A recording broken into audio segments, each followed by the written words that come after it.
Howdy, folks. Dr. Flo. I'm back. I've been off the mat for the last 4 days or so, trying to recalibrate my energy and, frankly, my heart.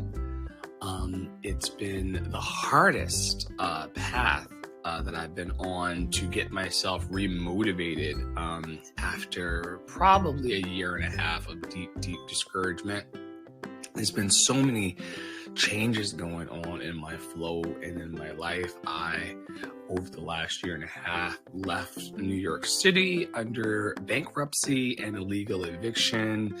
I struggled with addictions to low self-esteem and marijuana and alcohol, and just really took myself through a lot of changes, resisting these next moves. But hopefully today will begin a new chapter in my life. Will I still smoke my doobie from time to time? Will I still have my drinks? Of course. It wasn't anything that I thought at the time was ruining my life to absolute ruin, but I had to recalibrate some things in order to focus on what's true for me and what I really want out of life for the next 20 to 25 years. And so for all of you who walked through that path with me and stuck with me on that journey, I'm so grateful. For those of you who gave up and said, I'm out of here, I can't deal with you anymore, Dr. Flo, Andre and the Flo, whoever the fuck you are, I thank you for your presence as well.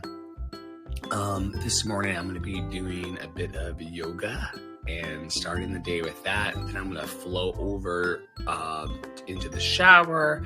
Then I'll do a little bit of singing, and then I'm going to jump right back into my admin work.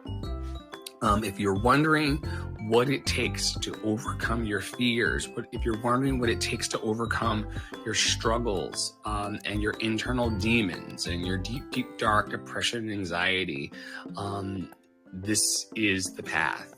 There's no way around any of this. As I talk with my therapist about, the only way is through it.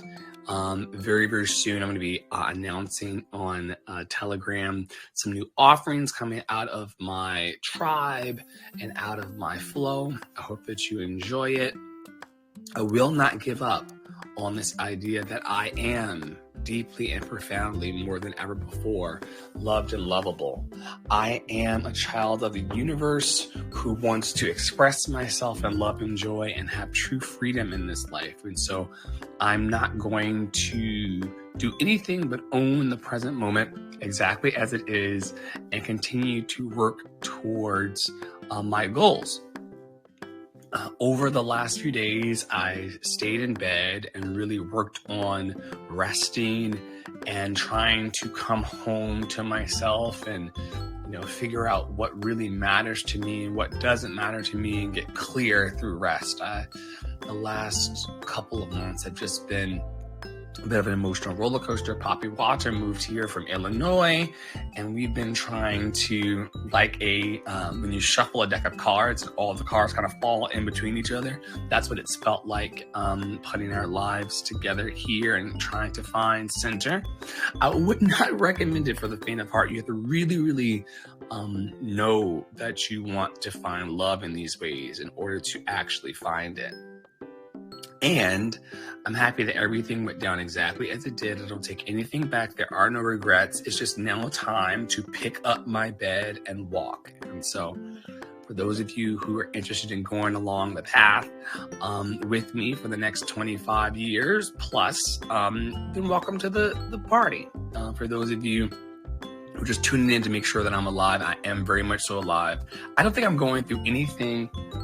This beard is a mess. I don't think I'm going through anything that most humans are going through. It's just I'm choosing to be a visionary. I'm choosing to own my shit. I'm choosing to, it was a decision that I had to make personally to put down the marijuana.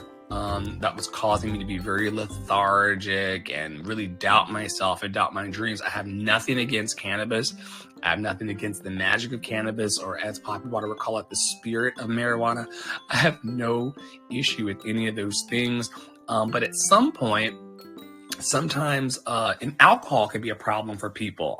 Food can be a problem for people. As I watch these documentaries about Whitney Houston and Luther Vandross and Tom Petty and Donna Summer and all these, I'm realizing that people who play at the top positions of their lives in artistry are often plagued by depression and anxiety and low self-esteem, because you really, really want to put your best out in the world, and the world doesn't always lend itself to be conducive to the living of a big artistic life. I didn't know until last night that Donna Summer had to essentially change her whole nose and her teeth and her body, breast implants and all sorts of things in order to become the vision of what the song she was singing. She had a voice that said, "I love to love you, baby," but when she got back to the States from Europe, they were like, you look nothing like your voice. You look nothing like the image that we want. So we want you to do all of these things to your body in order to become this image of what we see. And there's just a lot of pressure from the outside when living a life to become different. And I don't necessarily want to change my energy and change my flow. I want to just simply be myself in the world and figure out how that operates within the greater whole. How can I remind people every day that they are loved and lovable, that I am loved and lovable, that they've always been loved and lovable, but also stay true to me and my desires? We can talk about this some other time, but for those of you who were around when I first got here, probably 4 or 5 months ago, it was rough. I had people on my team and friends who were both for me and against me at the same time. There was a bit of a tug of war over my attention and my love and affection.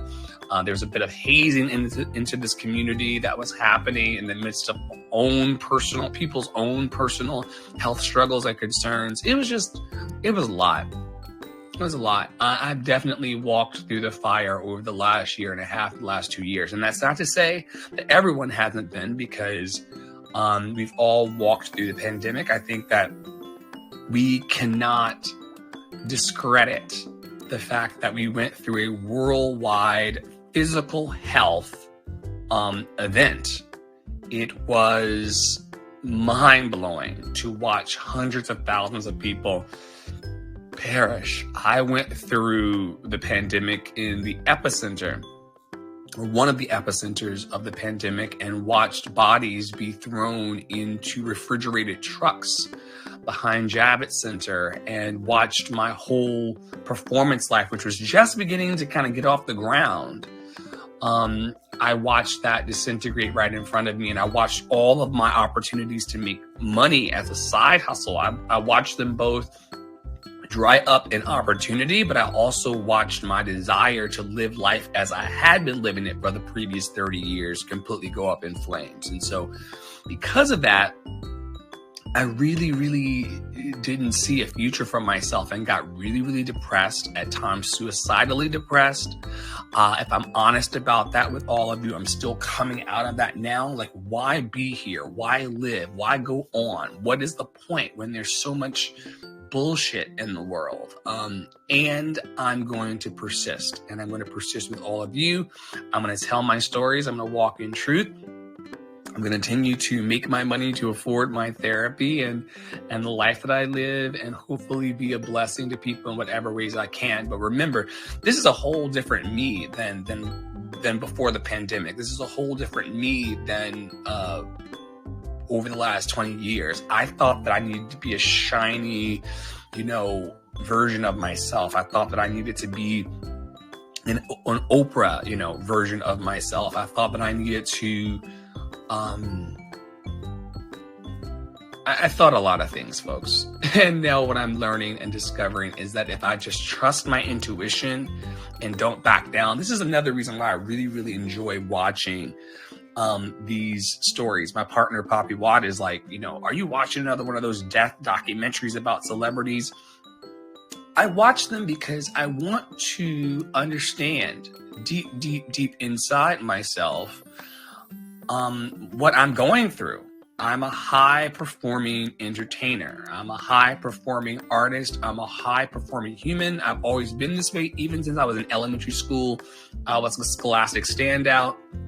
I did really, really well in school at times when I wasn't depressed and avoiding and ducking and dodging the church and my abusive father. But because I put a lot of pressure on myself to be great, sometimes I flame out under that pressure. Sometimes I just don't measure up in the ways that I would like to measure up for myself. This has nothing to do with other people. There's no one in my community here that's putting the pressure on me. Maybe they should, or maybe they should have at times put pressure on me, but nobody's really pressuring Dre to be Dre. People are pretty satisfied with the way that I show up. The person that makes an enemy of me is me. The person who shows out on me is me. The person who regrets decisions I've made and wonders if I could have done things better or why I'm not moving fast enough in my calling. That's me. That's me. And I have to take responsibility for that as well and just put down my weapons and not beat up on myself and not trigger myself essentially into all the problems that I see on these E entertainment news things. I do not want to be a person who dies with millions of dollars of debt. I don't want to be a person who dies on a PCP rampage. Okay, one last thing I'll say, because it is an important revelation. My father used to threaten me. I'm not sure if many of you know this, but my father used to threaten me as a child with guns and gun violence and physical violence. And he used to always bring up, as a child, I couldn't understand in the single digits that Marvin Gaye, who is a famous R&B soul singer in the States, and I sing in a lot of soulful ways, kind of like him, but kind of not, because I'm a musical theater guy, and I'm a cabaret singer, emerging. However, he used to draw these parallels while polishing his guns and threatening me about how Marvin Gaye sassed off to his father, and his father shot him dead. And it was essentially, in my opinion, and I've worked through many years of therapy in this, it was to threaten me so that I didn't get out of line and I didn't become too big for my britches and I didn't either outshine my father or overpower my father or think that I could challenge him physically. Since I've been in this local community, I see how that plays out in the Black family. You have to they feel that you have to put young Black boys underfoot in order to make them aware of their positioning in a society that hates them. We can talk some other time about that. Anyway,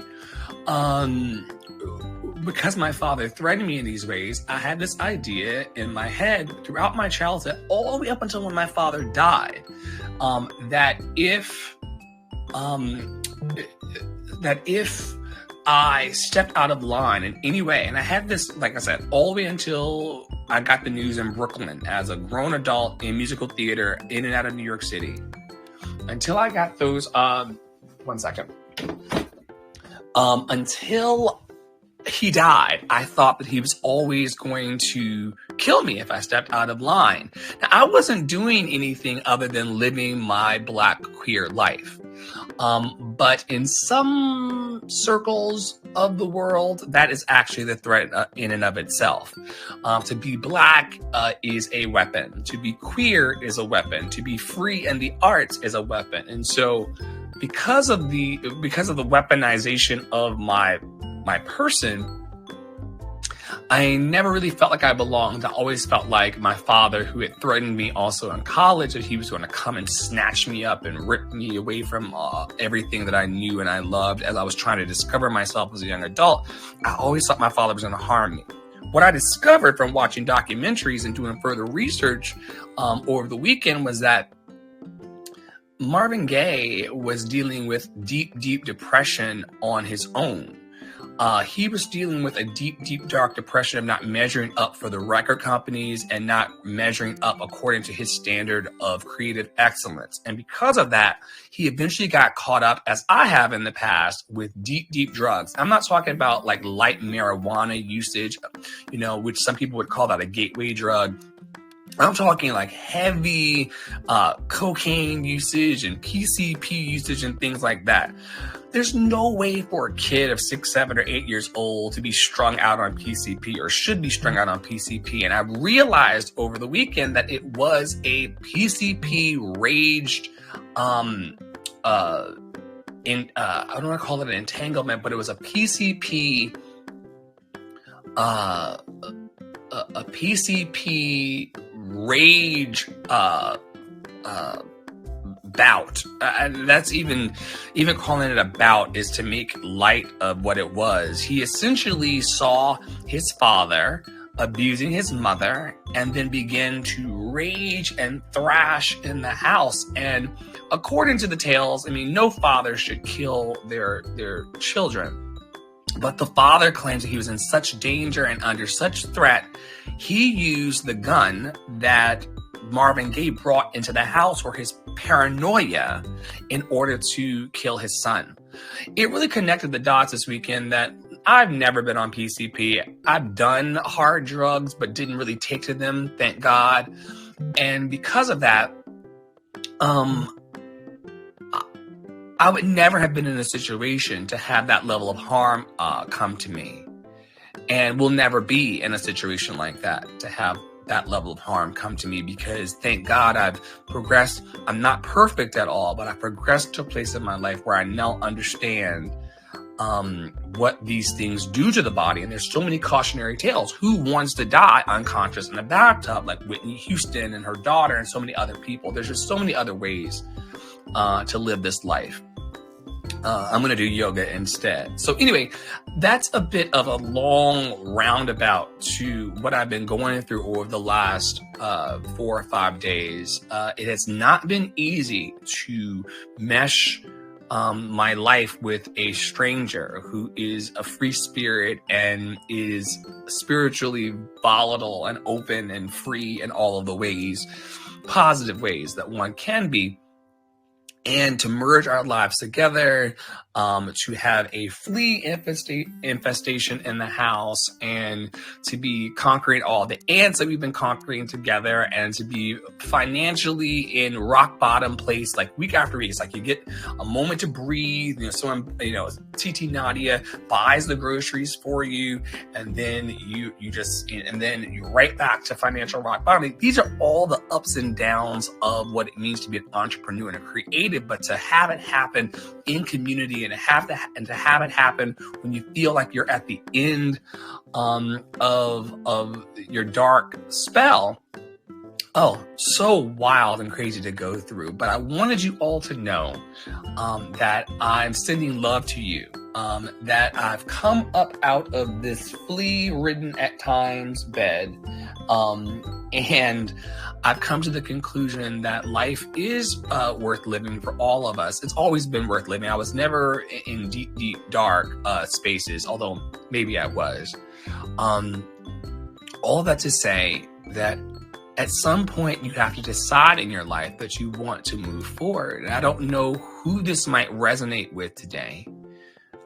And I want you to know that at some point you have to make the decision to march forward in your life. You have to make a decision to essentially what the Spirit of the Sovereign is saying to me is, just as the biblical Jesus would say to all the people that he healed in heart, mind, and body, pick up your bed and walk. At some point, you have to pick up your bed and walk. And that energy is very, very present in our home, and very, very present in my life right now. And I spent the last 3 days moping and sulking and in bed resting at the request and permission and honoring of my partner.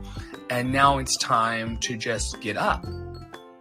It's time to now walk back in. And I'm so grateful that I had the time and the space to really recoup, that energy and to come back home to myself. A lot of people don't feel, I believe everybody has opportunity. If you are a person under the sound of my voice and you need to take time to really come home to yourself, and you need the time to just say, leave me alone while I watch TV, veg, and find my center, you're allowed to do that. I know that you probably have bills and responsibilities, and some of you have kids knocking on the doors and pets knocking on the door, but whatever you got to do in order to take your own personal retreat so you can figure out what's really important to you, do that.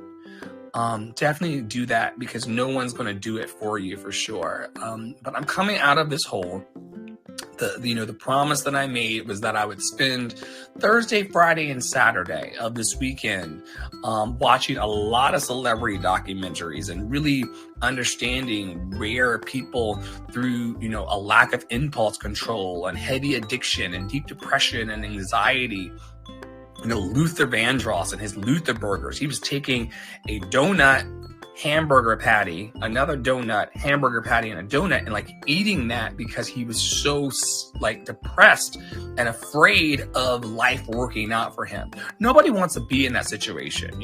I want to be in a don't worry, be happy kind of space. I'm going to do the best that I can. And I know that I have ideas and visions and things inside of me that are going to come out of me and people are going to resonate with it again. Do not allow the negative feedback of society and the negative feedback of family and friends to take you off course. Don't even allow mostly the negative feedback that you have inside of your head really discourage you from what you're supposed to be doing. Do I think that I will have rougher patches in my life? Absolutely. Do I think that darker days will come from time to time? Absolutely. Will I be capable and equipped in meeting those days one moment at a time just for today, as we say in the 12 steps? Absolutely. And so I want to invite you along on this journey. Many of you have been here for the last 20 years, kind of watching this all go wild, watching me try to numb the pain of my past and really prevent future pains from happening. None of us are in control in the ways that we think we are. We're living in the present moment, all doing the very best that we can. So anyway, thanks for stopping by. I'm going to continue onward with my Bigo schedule. I've got a new Bigo agent who's going to be helping me find audience and make money on the internet.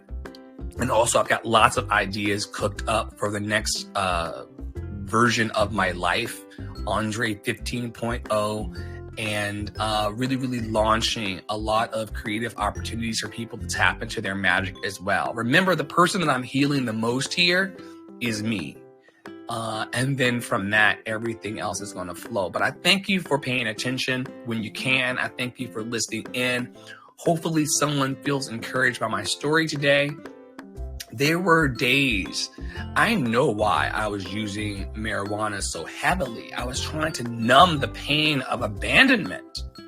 We finished a series last night called Beautiful Little Things, Tiny Little Things, Beautiful Little Liar. It was tiny, something like that. Anyway, it's on Hulu.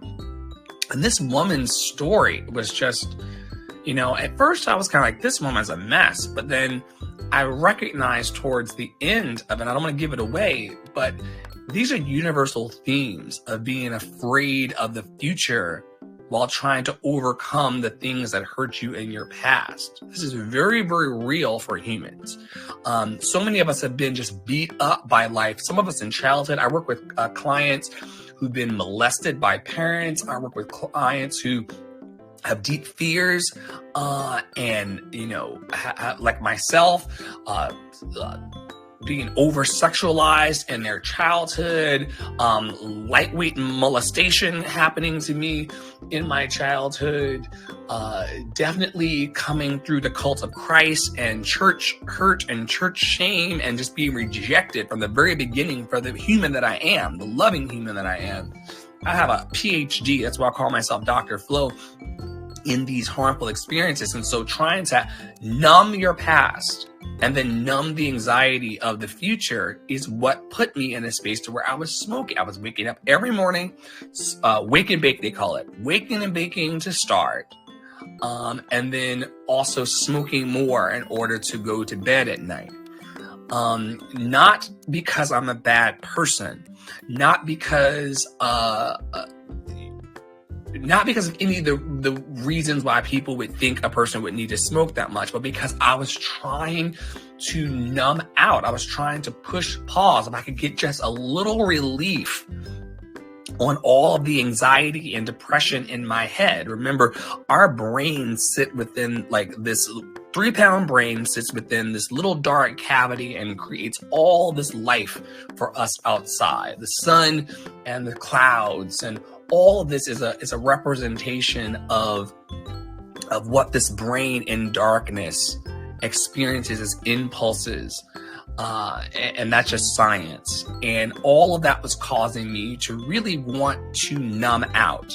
And if you've ever been in a really, really if you've ever been in a tough patch of your life or a rough patch of your life, you understand very, very profoundly that sometimes you just want to stop the clock. Now, what I did this weekend that was differently than smoking up and numbing out, I did get some gummy bears and ate a bunch of gummy bears this weekend, which I will give myself grace for.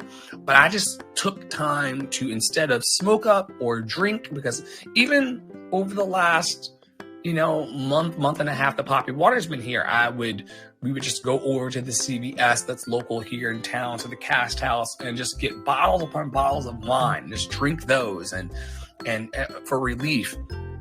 And there's nothing wrong with having a drink, or, there's nothing wrong with even smoking, the ganja, if that's your thing. I'm not coming for any of these things because I'm not telling you how it relates to everyone's life. I'm telling you how it related to my life. My life, I used both the alcohol and the marijuana to stop the clock, to slow things down. And at times, if you've ever smoked, you know that things become too slow. You're just not motivated to want to move forward. And there are ways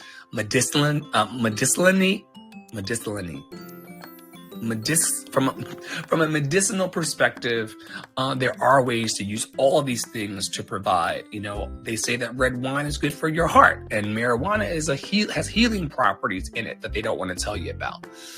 All of these things can be used for our greater good, but when you're hiding from yourself with these substances, it can turn into a problem. And so I'm happy to be free of that in all the ways that I am right now.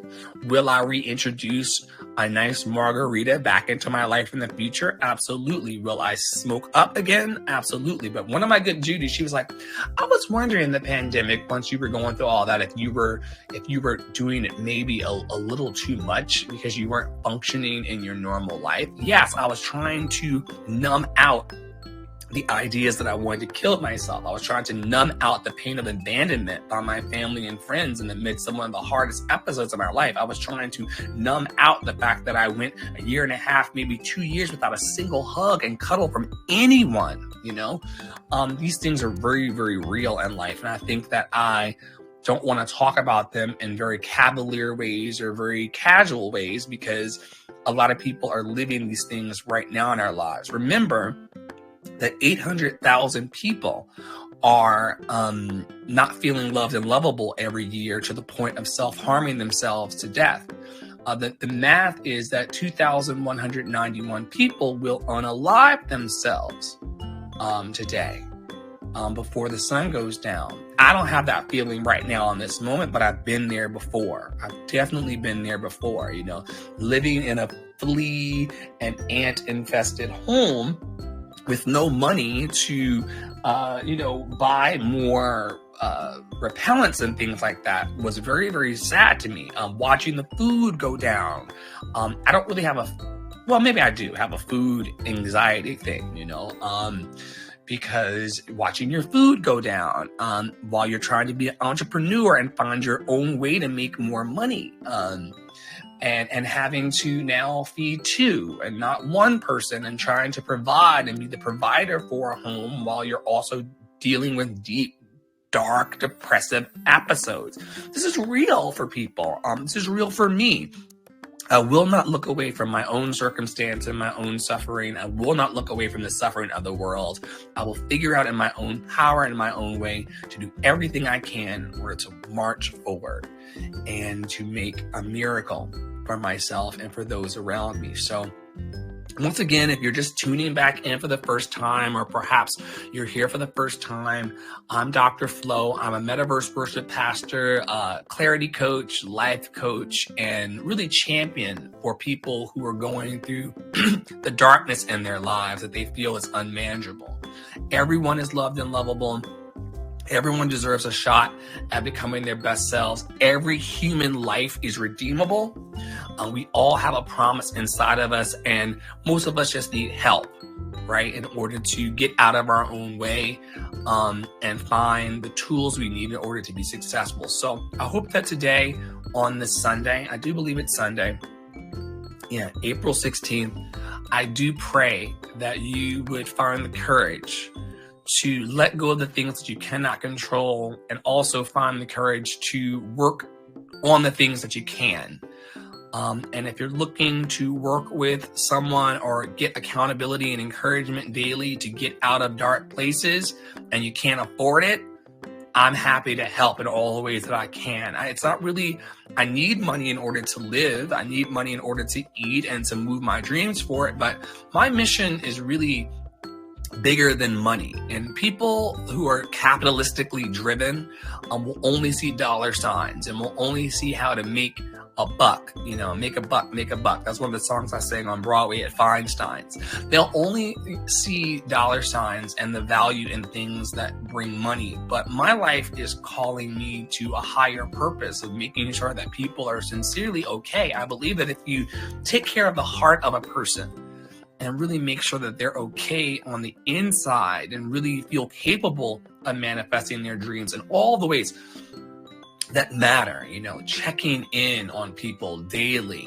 asking them about their dreams daily, making sure that they're fed or feel capable of asking for help. You'd be surprised how many people don't feel capable of asking for help or feel ignored when they ask for help. We must heal this. So thanks for stopping by. I'll be by a little later if any thoughts come up. I'm really leaving Instagram and Facebook. I'll still be playing in those spaces in order to be present. I believe that lights and light workers and people who have a God light, we don't get to really leave any of these spaces. We don't get to abdicate our kingdoms of helping people. So that's the reason why I keep coming back. I've tried to say, fuck it, which is a program that's coming soon. I've tried to say fuck it to the meta properties and social media, and I've really tried to leave it because I really don't enjoy it. And eventually I hope that people will eventually migrate into these lovely spaces where we're kind of a little, it's like putting on your hazard light and moving to the side of the road out of the main chaotic field of influence in mainstream society. But in the meantime, I will continue to walk my little candle into these spaces and really hope to encourage people that just for today, may you be reminded that you are loved and lovable. You've always been loved and lovable. You too can take rest. You can take a break, and you can get up out of deep, dark depression as many times. Remember, you can fall down 10 times, but if you get up 11, you're going to be okay. All right. So have a wonderful day. Know that you're loved and lovable. Like I said, I'll be back later. A lot of people out in the world think that I'm doing this to be seen or for attention, or when I say things like I'm a suicidally ideated person, look, 800,000 people killing themselves every year, 2,191 people killing themselves every day. So many communities have people that are sitting in them as ticking time bombs, asking for help or wanting to figure out the ways. For me, I just really want to figure out a way to work through this so that I can help other people. I will not abandon those 2,191, a lot of people get better, or they get on their antidepressants, and then they're like, oh, I don't have to worry about that anymore. And I'm really called to making sure that, I watched this weekend Titanic documentaries. Imagine just leaving people behind in that way, saying, that's a sinking ship. Good luck. I don't want to be that kind of human for as long as I'm here. I don't know how much longer I have left. Forget about suicidal ideation. I don't know how much time I have on the planet. So I want to make sure that I'm working my way towards great sex, great food, great adventures, but also trying to encourage other people to have those same kinds of experiences. And believe it for themselves, regardless of what their mental says. Who I am is perfect, whole, and complete, exactly as I am. And it's not an original message. I'm not going to blow bubbles while standing on my head while saying this. I believe that I am enough, and I believe the message of you being perfect, whole, and complete, exactly as you are, is also enough. And so, as we give ourselves permission, and this is part of Marianne Williamson's quote, our greatest fear, as we give ourselves permission to shine in the world, we give everyone in our community permission to shine as well. Remember, they're waiting on us to say, can I go? Can I go? Can I be more? Can I be greater? Yes. As I give personally myself permission to go forward in the world, then everyone that is in my network, that is interconnected, remember, we're all one. So everyone who's connected to me will get permission to also rise in their boat as well. I hope that you rise today. I'll see you a little later for more confessionals, and I hope that you have a great day. If you are a person who's out there wondering if I like you, or if we're cool, or does Andre want to talk to me or not, sure, throw me a line. Let's see what happens, all right? YOLO. We deserve. Now I'm going to do a full body flow with Yoga with Adrian over on Rave. You all are more than welcome to join there as well. And until next time, may you be happy, may you be healthy, may you be free of all suffering. May you be happy, may you be healthy, may you be free of all suffering. May you be happy, may you be healthy, may you be free of all suffering. And may love hold you in its big, big, big hands. Have a great day, everybody.